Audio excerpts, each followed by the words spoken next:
So now we have our attendees coming in. Welcome Antti and Ilpo and Kari, and we have Lydia and Matti, and then we have Patrick and Sergei and Susanne and Merit. We have many names coming in, so I'm not going to be able to keep up with all of those. But Mikko and Mia, it's nice to see so many people here. We also have Brian and Helena. It is great to see so many people, and it just shows that this is still a topic that interests people and something that people want to hear about. So I can see that it's slowing down a bit, so we'll get ahead and start. Welcome everyone to Good After Covid-19 Finland. So this has been inspired by the global initiative on Good After COVID that was launched immediately after the pandemic hit the world very hard, to give a positive response and challenge all of us to look beyond, partly beyond this pandemic, but also to identify good things that are going on so that we can build on those and move forward. And now we're almost 1 year in since the first discussion that we had here in Finland, and we're already 1 year in since the global movement started. So that's of course very exciting to see that this has had a positive impact. The program for today, we have some practicalities, and then we have a short opening speech by Kim Karme. So we have two Kims here, don't get confused about that. The other one is my dad, and the other one is Kim Polman from the UK. Then we'll have a short individual introduction by all of our panelists. Emma Nordbeck goes first, then Heini Pirttijärvi, and then Kim Polman. And for the panel discussion, we have some Mentimeters that some of you might be very familiar with. And then you can also use the chat and the question and answers, and please feel free to use those throughout the whole session.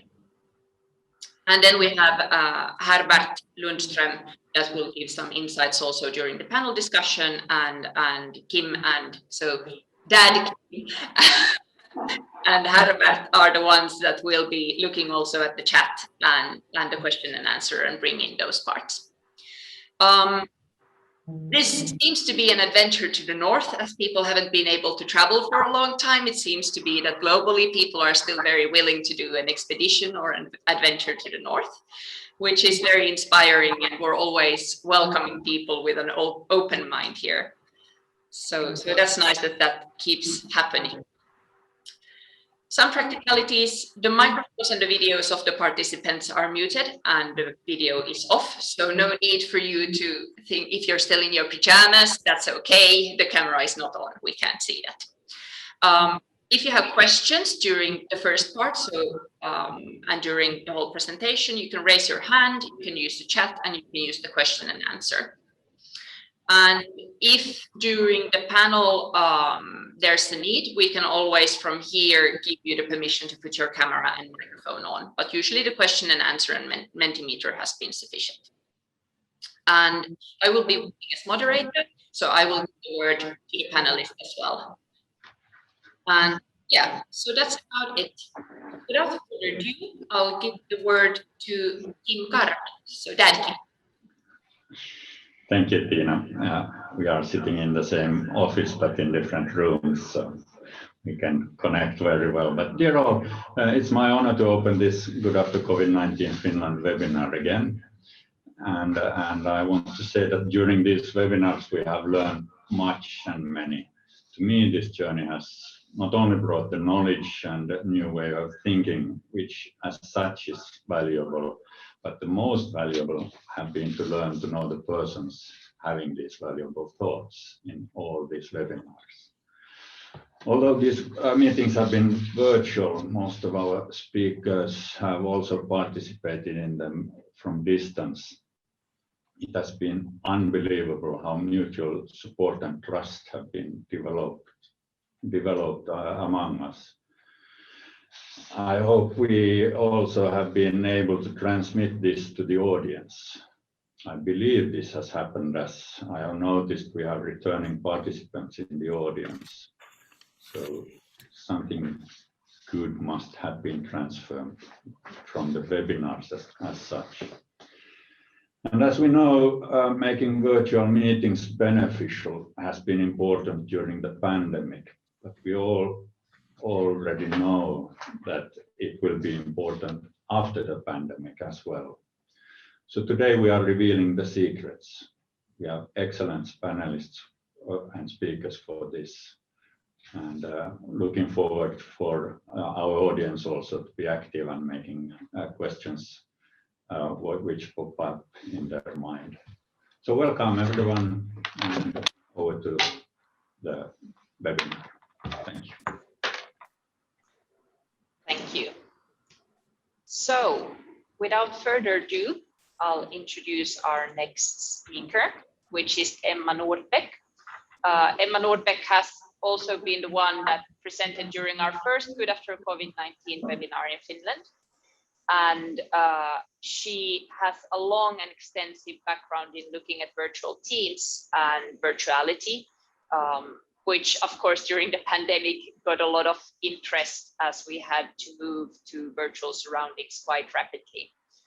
Today, Emma will of course build on the parts that she presented last time, but she will also give some new insights on what we have learned. So without any further ado, Emma. Thank you, Tina. Yes, so I'm going to talk briefly about whether we can trust over distance. And I work as an assistant professor here at Hanken University and have a PhD from Aalto University. And I have been studying virtual work for the past 10 years or so, looking at globally distributed teams and different forms of remote work, and leadership has been one of my core topics, and employee well-being and innovation. So it has been really interesting to follow the past year and the developments in virtual work.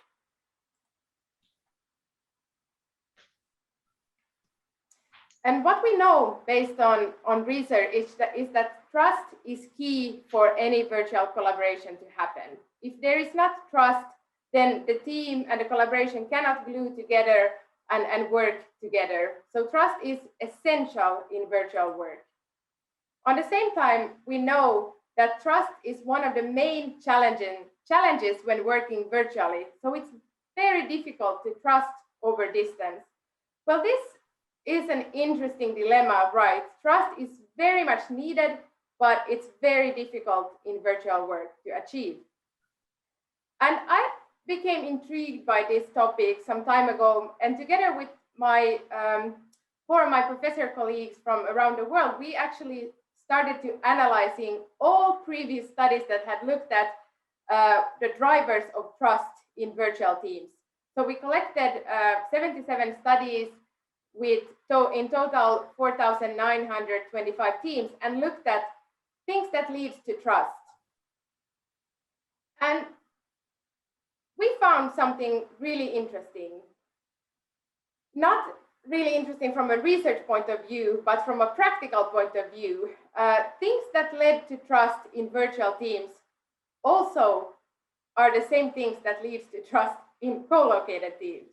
So for instance, things that we identified was transformational leadership. If you focus on inspiring, connecting, and developing your workers, it tends to lead to trust.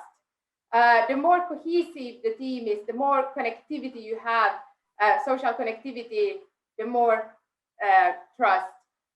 If you look out for each other, help each other in the team, the more trust.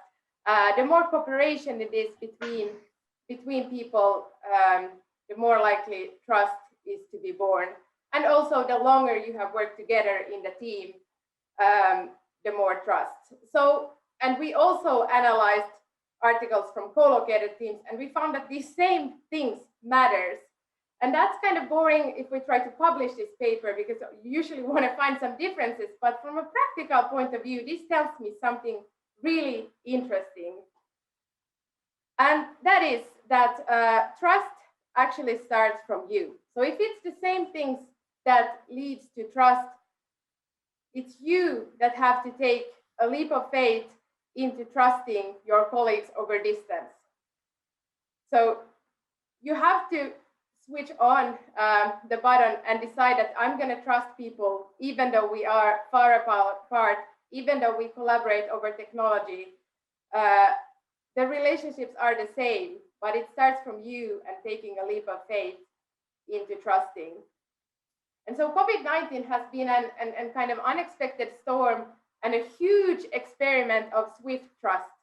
So when we started a year ago, this experiment, this social experiment, people just had to get it work, and they had to, people had difficult trusting, but you know, we have had to work like this. And while it has been working pretty well, we can see now a growing trend in disengaged worker and disconnected workers. So for instance, here in Finland, sick leaves of people have increased towards the latter part of last year.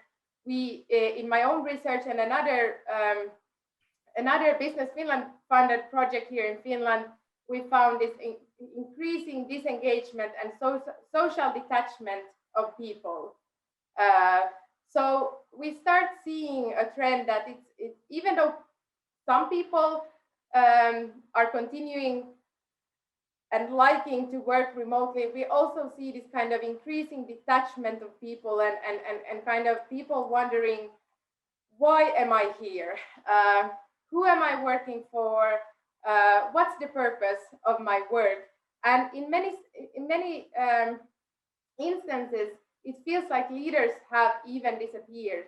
So it's like we don't know how to trust over distance. For many, it has meant that they have just kind of disappeared. While trust is not about, you know, just taking a step back and disappearing. It's very much about seeing over distance, being seen, being there for each other, and so forth. It's not about this kind of monitoring behavior where you check in on people. Are you actually doing your work? But it's about being there for people and offering a helping hand.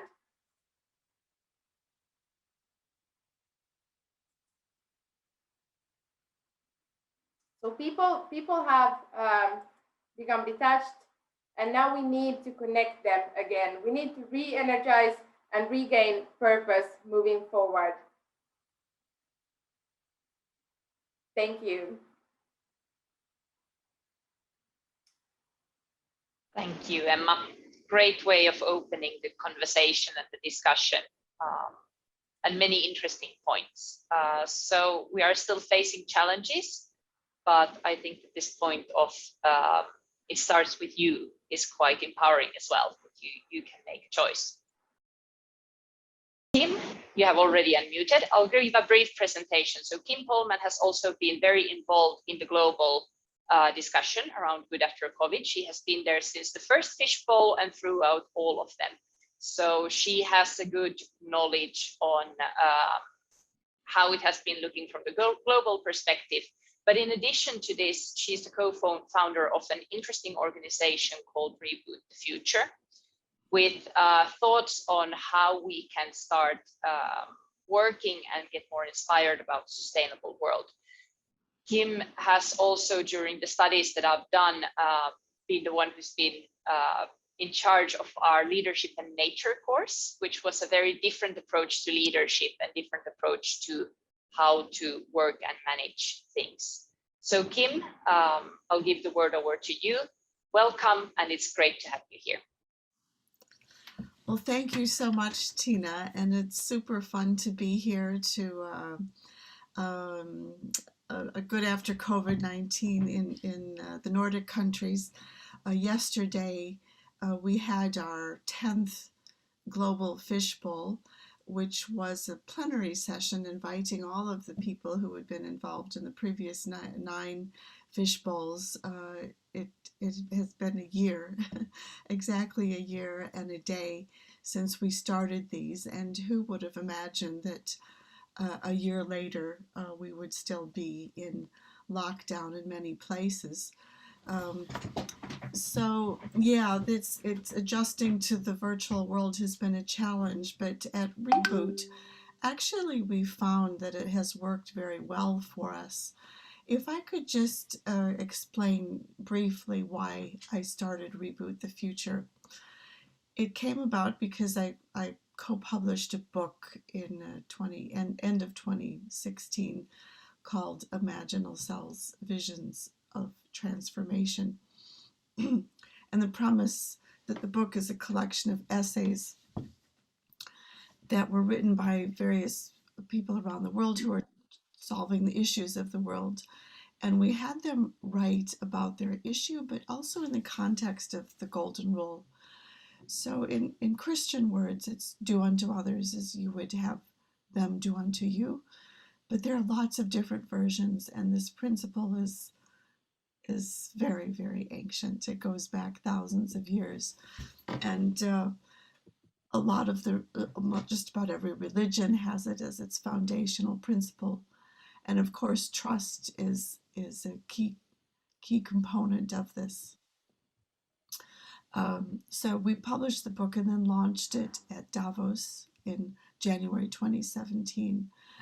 And people were just gobsmacked at Davos to have someone come and present such a deep philosophical principle.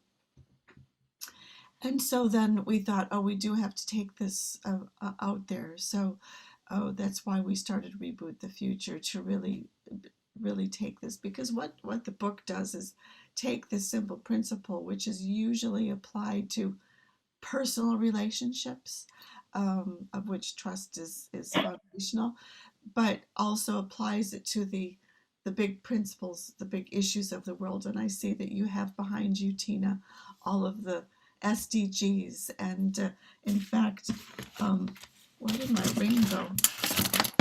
I have here, I don't know what happened to it.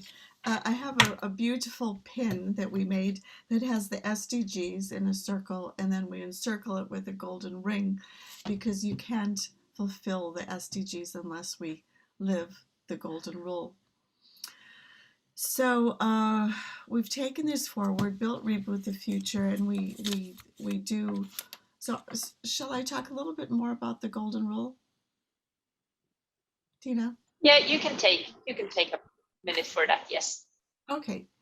Well, the goal. So we have a modern version of it, which is treat others and the planet as you would wish to be treated, and that is really embracing what the Pope said in 2015 when he published his encyclical on climate change, that we all around the world, and he's written that to every citizen, not just Catholics, that everybody in the world needs to think this way, because we are really destroying our planet Earth and so much life, not only our own lives, but so many species in the world. And so we need to really embrace this, embed it in our hearts so that we can change the systems around us. Yeah, so it's deep, it's universal, it's human, it's mammalian, and neuroscience proves that it's actually also very much part of who we are and what drives us, all of humanity. So that's briefly the Golden Rule and trust. So if you want others to trust you, then you need to trust them, and that's how it works in this case. Thank you. That's very good. Thank you, Kim. And from this, it's not a long leap into introducing Heini Pirttijärvi, a very experienced executive manager. I like the word executive, not because it means execution, but it actually means doing things. So she has a broad experience in how to build trust already before the pandemic, but of course the pandemic has also moved this trust building into a virtual surrounding. So we will get some practical experience and hear some of her thoughts about this trust environment next. Heini, don't forget to unmute yourself. Thank you, Tina. Good morning, everyone. Great to be able to be sharing my own experiences about a topic that is very, very close to my heart. it is the building trust, and especially building trust in a virtual surrounding. So my name is Heini Pirttijärvi, and my background is in different leadership positions over the years, from the past 28 years, first in retail and then later on in care and healthcare sectors. The first case I want to share my experience from is Esperi Care, a care company that had gone to the middle of a so-called care crisis that hit the whole industry here in Finland 2 years ago. I was there asked to step into the role of acting CEO with a 30-minute notice, as the situation was such that the authorities had made inspections in the care homes, and at that moment things were not as desired. What we had to do was we had to change the strategy. We had to change it from growth and results to quality and people. And this had to be done overnight, of course, together with the board and owners. But what we had to do was to start building trust immediately to all 6,500 employees, customers, authorities, owners, politicians, lenders. So a big group of different kind of people. We took very decisive and transparent actions, and it all meant actually quite a lot for the whole industry. What we did, we, for instance, changed the way how we discussed and made contracts with customers. We hired more caretakers, started training programs, and then we hired a quality group. This was very essential in the Building Trust program. This quality group was a group of professors and other high-level experts from outside the company. And we gave them access to all information needed. No, not only that, but very importantly, we also gave them free hands to comment, give advice and hints what should be done. And all of these findings were then published and also handed to the authorities. And not only the results, but actually, more importantly, the actions that we started. So building trust is about doing the actions. That was one part of our trust program, where we made the overall decision to be as transparent, as open as we ever can, and to communicate as much as possible. Now, then if we think of my other experiences, the second experience that I want to share with you this morning, it was in a company called Vastaamo. This was a company that provided psychotherapy and psychological services by 250 therapists. What had happened, Vastaamo had become a victim of a data breach and extortion, and this had the data breach had actually happened a long time back. But like you can imagine, it was very heavy for all stakeholders and involved a lot of public discussion. There, my role was to be the chairman of the board with a very short notice again. And since we were talking of a data breach, of a very fundamental issue, not only to the customers, but also to the therapists, who were also victims of this breach. The actions that we took there were very decisive, very frequent, but common to all these actions was the goal that we all wanted to and needed to reach. The goal was to have the customers who had been coming to the therapy to continue their therapy, meaning not to break this very important and extremely personal relationship that the therapist and the client have. Now, what this all meant different actions to each and every one of us working in the team. The roles had to be very, very clear. The actions were plenty. For instance, info sessions, virtual coffees, different stakeholder meetings. And finally, we ended up finding the different paths, how the personal relationships will and how they can continue. The owners then decided to sell the business later on, and this was announced last month. Now, when I think of it, what have I learned from my experience is how to build trust. First of all, you need to know your stakeholders, know your teammates, your co-workers, your colleagues, whoever they are that you are trying to build trust to. In all meetings, just be yourself, be you, be authentically who you are in all of the situations that you face. And bring your own personality to the meetings as well. You need to get the sense of connection. You also need to inspire your team. To get through the difficult times, the inspiration is a key, and it is very, very essential. What there is no need to be a hero, but this sense of connection is needed. That's very important.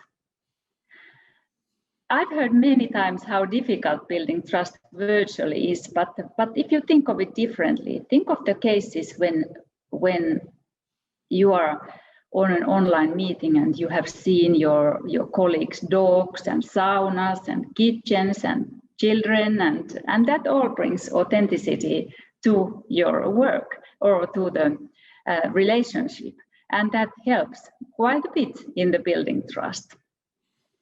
But what it requires is that you keep your camera on and you also share a piece of yourself in these cases.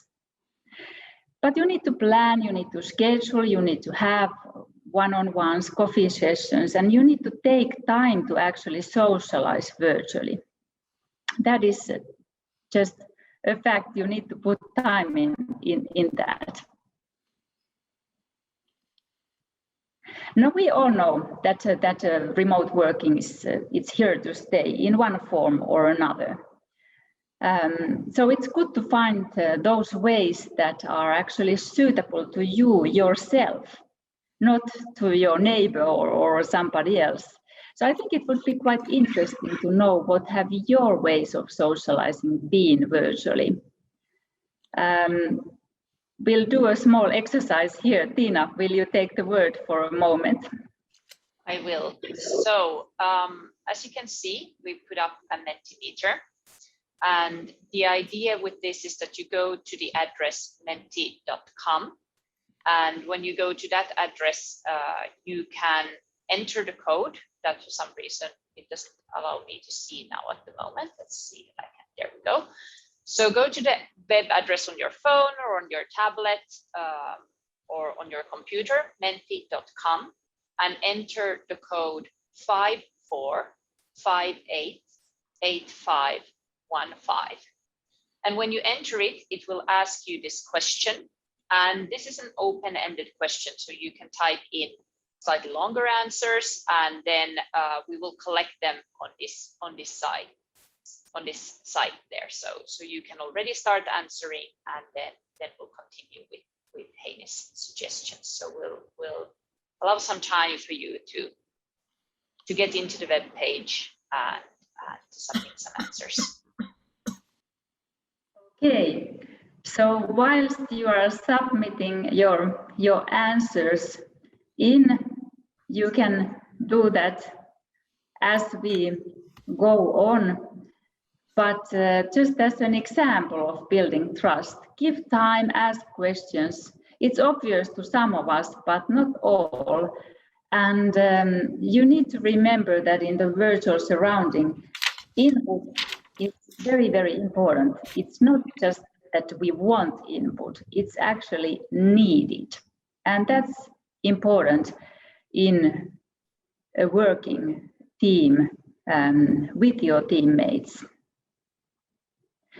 Very important to also let people bring the best of themselves forward.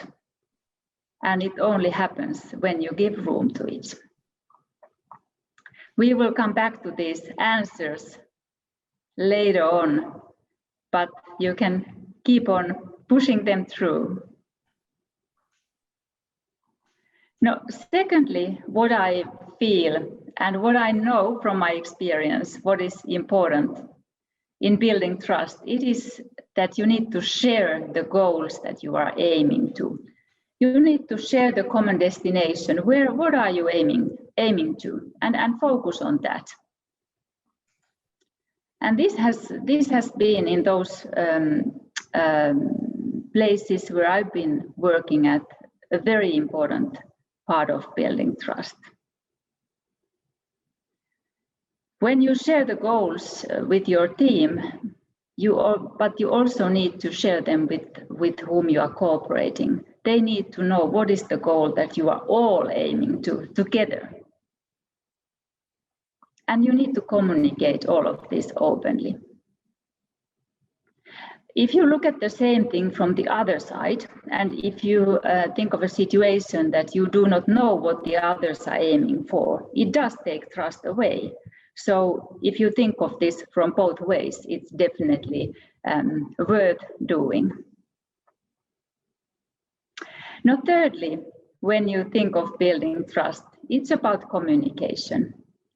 So you cannot communicate too much. You need to be transparent, you need to be open.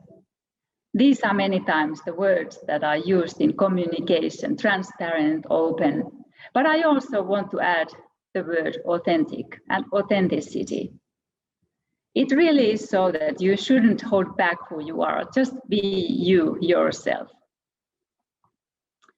It also helps in building the atmosphere where people will ask the most difficult questions, where they feel the psychologically safe surrounding.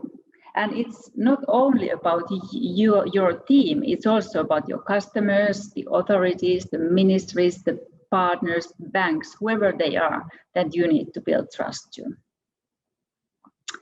Now, what we did during a time when there was a fairly heavy load on the team and plenty of different parties needed attention, we made a communication plan, we followed it very thoroughly, we had info session, Q&A sessions.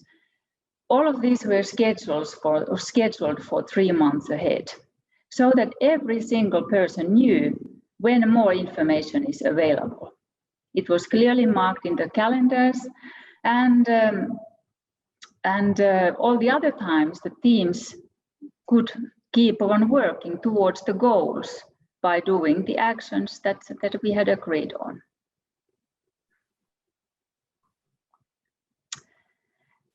Just to take a small example of an info session in the most challenging times, it was not always that there was new information, but at least there was information. And what also was very important, that if someone asked a question where you have no idea of the answer, you also say that out loud. So despite the lacking answers, you need to answer. What helps you in building trust is being humble, building the atmosphere where people can ask without fear. The psychological safety that Emma was also talking about, that's very, very important. One of the things that has also helped in the most demanding moments, if you say out loud that I will personally be looking after this, it does help also. You need to thank, you need to embrace, you need to value and honor as much as you ever can, and it is virtually even more important than face-to-face. But very importantly, also celebrate the success. Now, no matter how small the success is, celebrate it. Okay, thank you all for listening and participating, sharing the ideas. I think we all need to remember that trust is very, very important, as teams cannot function without trust. And it really is the foundation for everything we do. My experience is that building trust in virtual surroundings, it does take thoughtfulness, it does take planning, but it's all worth it. If you sense that, for instance, I'm being authentic and I work logically towards the common goal, and on top of that, add a little empathy to it, you probably are more likely to trust me than without those actions. Thank you. Thank you, Heidi. A lot of good practical experiences that we have shared, and we'll come back to the slide with ideas later on if we have time. And otherwise, what I'll do is that I'll take that slide and I'll post it up on the event side so that we can share and see those results as well. So now we'll move into the discussion part, and I saw that there's already one question in the Q&A. So I think that even though we've received some questions also in advance, we could maybe start off with that one. And in the discussion, we have also Herbert Lundström. He has a lot of experience from mentoring leaders through a long time. So of course, many experiences, many transitions, many things that have been happening there. And then we had Kim also who was doing, so Dad Kim, who was giving the opening speech. So we have them participating as well in the panel. Again, we have some Mentimeter questions for you to participate. So feel free to put questions in the chat and the Q&A, but you can also participate via this Mentimeter. This one is not an open-ended, so you can give some words and some thoughts or values around how you have gone about building trust. Great. So in order to surprise our speakers, we'll start with this question that is from Patrick. This is directed mainly at Emma, but then Heini and Kim, feel free to comment. So the question is that when it comes to taking the leap of faith and starting to trust others, are there any differences between natural cultures? For example, some cultures more or less prone to trust others.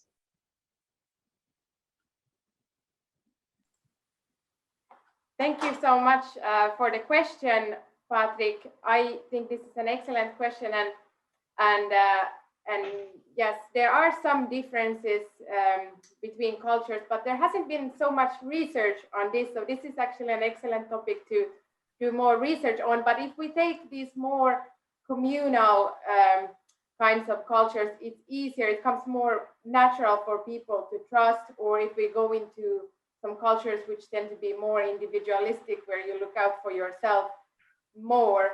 But I think in terms of building trust and with different cultures, one thing which helps, and what Heini brought forward actually about the authenticity, where you show your surroundings, like you put on you have your natural background, you might have a dog running in the back or someone coming pass by, or you see the couch that your colleague is sitting on or something. It's really helping to build this kind of trust when you have also when you have different cultures.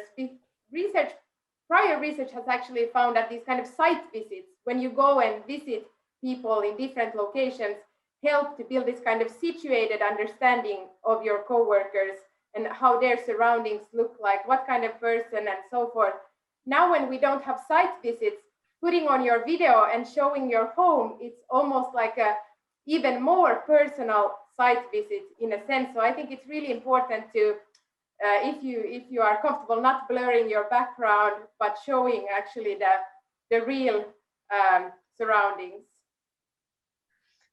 Good comments. So would Kim want to go next, and then Heidi for final comments? Yeah, I've traveled all over the world for the last 10 years, well, more than that, but especially the last 10. And I did find that there's quite some agreement on some certain basic things. And sorry to go back to the golden rule again, but this is a fundamental principle that is shared by all of humanity and is really the basis of of a trusting relationship.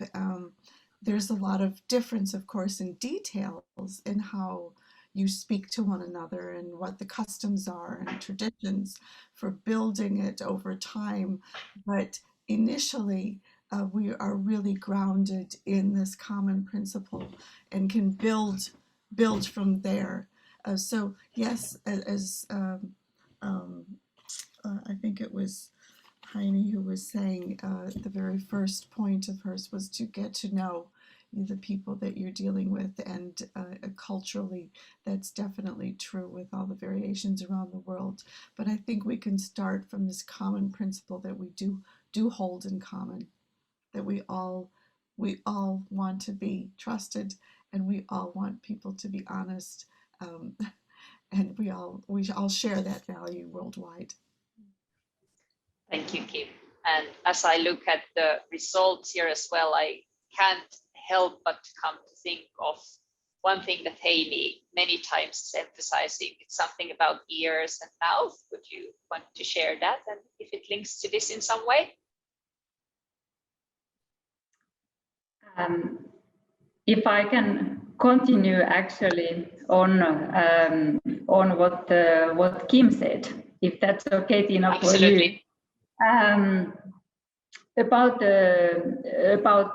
traveling in different countries, like Kim was sharing with us, and when we think of last week, we Finns, we all remember that there was a competition or survey published of the world's happiest countries, and no, we happen to be the number one, but I think it's a lot about trust.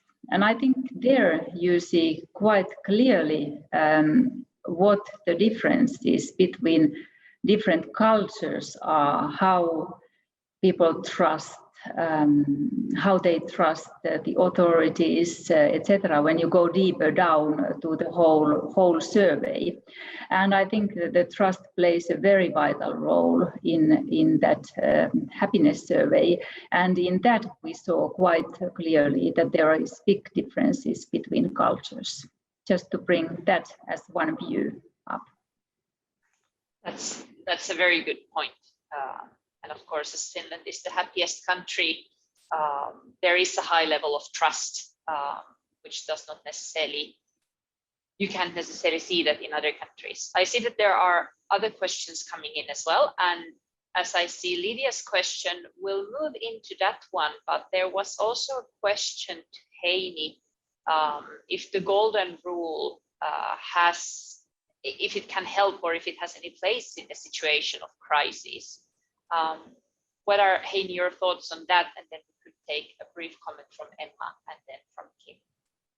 Yes, I think that the golden rule really applies even more in a situation of a crisis. You need to more carefully think those things through that Kim was sharing with us earlier on, and it you could even say that it brings it comes to play an even more important role in a crisis situation. Very good. Emma, brief comment. Yeah, I would just agree on that that comment also. But I think in a crisis it's quite easy that this other kind of concept of mistrust emerges, and when you have mistrust, so when you kind of stop trusting and when there's this kind of negative side to it, it's much harder to turn back in a sense. So it's much more important to kind of do everything you can to not reach that point in a sense. And then Kim. Yeah, thank you. I think in a crisis, it is essential to think about the golden rule. Something has broken down in the system, and it's important to understand that living the golden rule requires three things. And the very first thing is listening. You must listen. to people, and we can see from this Menti that listen is the biggest thing. And if you listen in a crisis, you get everybody around the table and you get to hear everybody's position and you get a much richer understanding of the situation. Just to finish, the second thing is courage. So people, you're, as Heini was saying, you do need to create the space where people have the courage to speak up and then to participate and be involved and helping to solve the crisis. And then third thing is that you're able to come to a plan and you take action. So yeah, listening in a crisis is crucial. That's like the first thing you have to do, and that's the first step in living the golden rule. And I just wanted to add to that, and that this actually connects to this this question in the chat about swift trust. So like treating others the way you want to be treated. It also relates a little bit to this concept of swift trust, that you kind of just decide, you turn it on. It's like a button that you have to turn it on and decide that I am going to trust other people, and I'm also hoping that they will trust me back.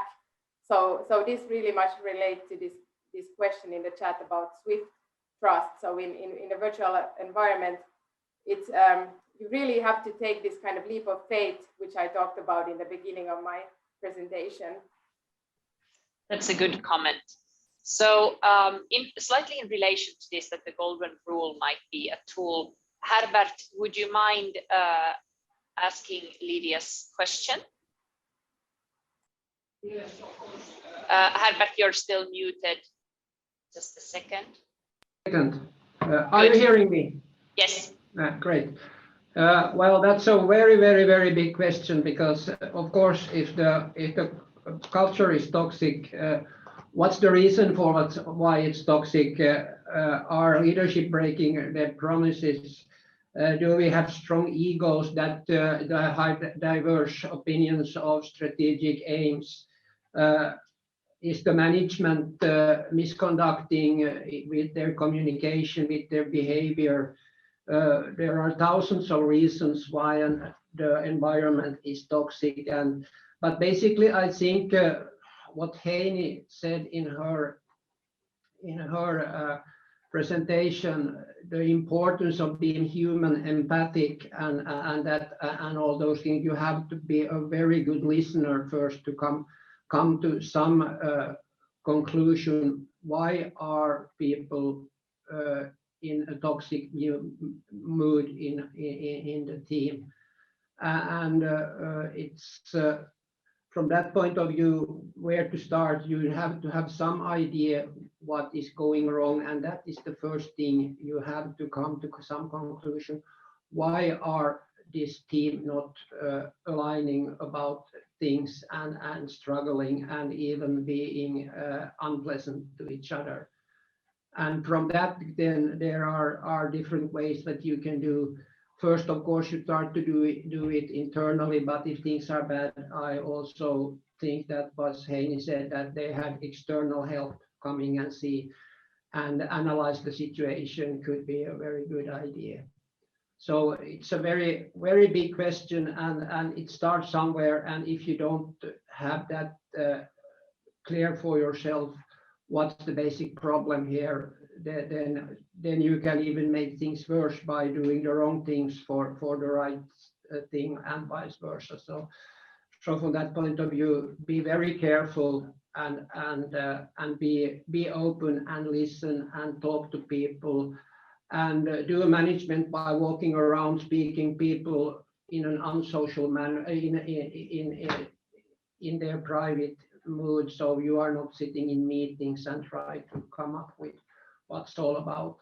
And my colleague Kim also had something he wanted to add to this. Yeah, when I managed to open the microphone from this room, so I used the word for that. I think when we are talking about communication, we have to remember that there is always a sender and a receiver. Mm-hmm. And it's important for the receiver to understand what the sender is trying to say. As my colleagues usually say, misunderstand me right. Mm-hmm. So it's better to try to understand what the other one is saying in the right way, instead of looking what is he communicating wrong. Yes, and there are also, of course, body language issues that can give you some hint of what it's all about. Very So, good. very big and challenging question for a leader to handle. Yeah. So some of the obstacles were mentioned there. As I see that the clock is running, I'm gonna ask 2 questions from the panel still. We see that there are good questions coming in. No worries, we will address these also afterwards. So as we have the event page, we can look at these and provide answers also after the event. This is a very important topic and a very urgent topic. But slightly related to this and maybe obstacles, Emma, there was this question that why might it be difficult for leaders to take this type of leap of faith? And if you compare virtual teams to what it's been in the past and what it is actually now, is there a difference in maybe like related to this taking this leap of faith, or is it still the same? And are the elements of building that trust still the same?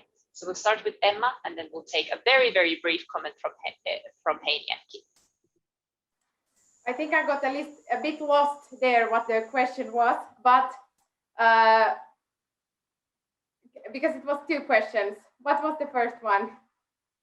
So the first one is that what might be the obstacles for managers to take this leap of faith, and do we see differences? The second one is that do we see differences from before the pandemic and after the pandemic, or now during the pandemic?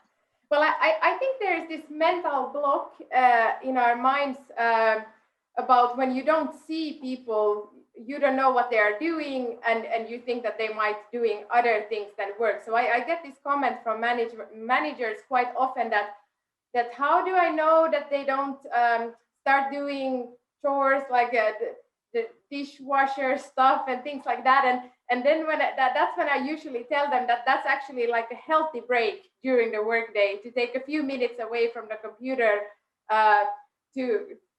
to refresh your brain. The real distractions are on the computer, are online. So if people are doing other things than working, they would do that at the office as well. So I think this is just taking this kind of mental shift about that when you don't see people,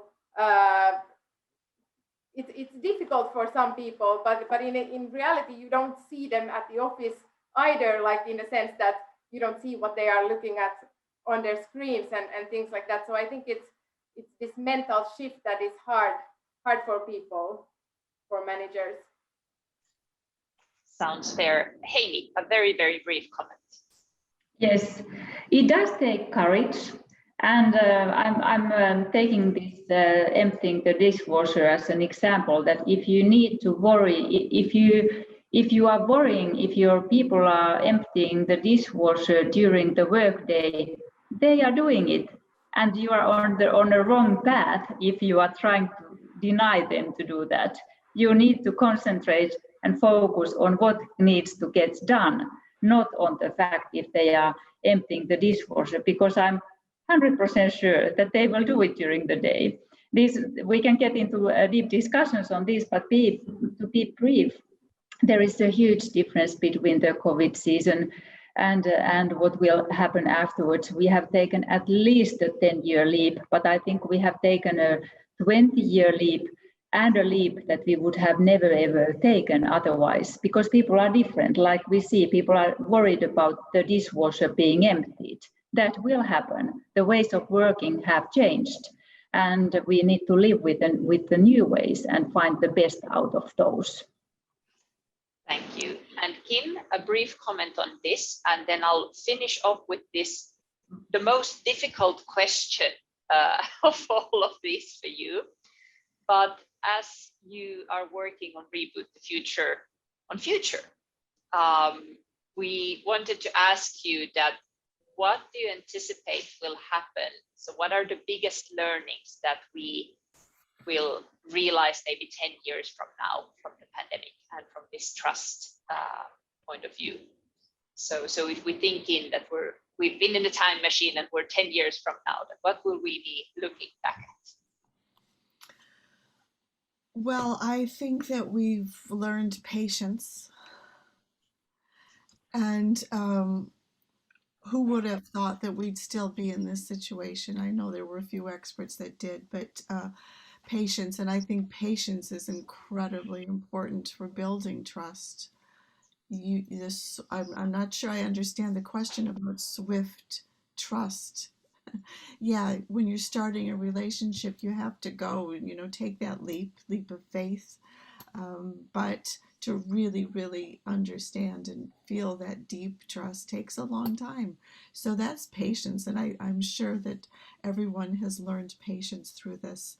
I just as an example, I have a very small staff, but 3 of them have come on since the pandemic started.